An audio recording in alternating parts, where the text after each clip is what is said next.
Long before Honolulu's rail project reaches town, dozens of properties on the proposed route have already been bought and businesses moved out. So with construction in that area still years away and far from a certainty, what's the rail authority doing with the vacant land in the meantime? Gina Mangieri is always investigating and found out they're trying to make some money. Gina? Joe, even though there's still a question about how to pay to get the rail all the way to Ala Moana, some land near the end of the line has already been bought or condemned for HART. So we looked into what HART is doing with the land that's in limbo, and we found out they're looking for more folks willing to rent the property while they wait for the train to get there.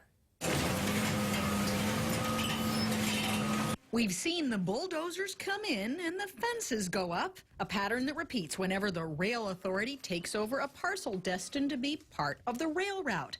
Some got the treatment years ahead of the rail project reaching the area. You know, it's so sad. I would be really upset if it was one of my businesses on that property and you drive by and see it empty. Every so often, though, signs of life are springing up, like here in Kaka'ako, around Kona and Waimanu streets. It's not rail work, it's actually temporary tenants, what HART calls incidental use. HART is concerned, again, where we would like to generate income to help in the meantime while we're waiting for the rail stations to get built and the guy rail along the way. I believe the board brought this up in the situation one time, and we wanted to be able to make it available for those that maybe want to use it for parking, where we could get some income generated for those properties. It wasn't easy. They had to get federal approval for short-term leases. 16 parcels got the green light to go to market. But from what I understand, we did go out, we did ask for people to send in a request, and unfortunately we didn't get any requests fulfilled. And I think part of the reason is because we don't know when we need access to those properties, whether to do some surveys or testing, in which case then the persons that use that property would have to be removed from it. Could more interest be drummed up in those and thereby bring HART or the taxpayers some more money back in the meantime? Well, we're hoping, again, that we're open for anybody to use them. Understanding Hawaii Five-0 is using some of the parking lots. Lots in the Kona and Waimanu area for everything from equipment and prop storage to sets and on-site filming. HART says they collect as much as $100 a day. From all of the renters so far, they've been bringing in about $100 grand a year, give or take. It's nothing. And then I've also asked them about the liability of if someone gets hurt on that property remaining empty, who's liable? You know, and who's maintaining that so it's not an eyesore, especially near Ala Moana Center? HART says these deals come with exactly that side benefit. They're maintaining the parking area and keeping it nice for us as well. The benefits, I guess, is somebody overseeing that property where, you know, HART is not having security, having to hire security.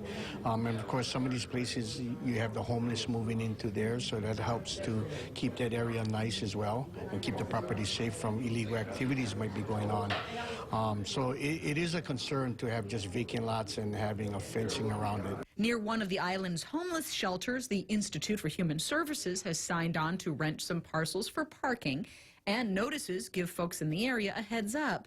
But the list of renters is far shorter than the list of parcels approved for incidental use.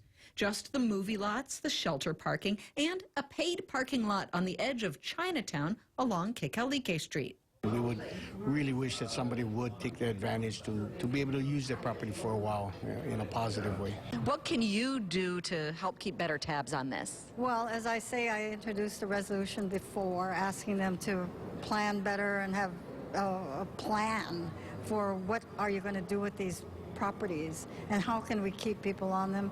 And now that they're raised and empty, they should go out and seek someone to food trucks or whatever it takes. It's not like they're rolling in money, so they should try to make as much money as they can. HART is now trying to hold off on early buys whenever possible to keep lots from sitting in limbo. As much as we want to purchase as quickly as we can, only because of the rising rates of our real estate, but we have to make sure that let's get the GT tax, let's not overbuy something that we don't need at this time. We've put together a map on our website, KHON2.com, to show some of the properties purchased so far for rail, how much it all cost, as well as which ones are up for rent, and how much cash that's generating from the project. You can find it all on KHON2.com. Gina Mangieri, KHON2 News.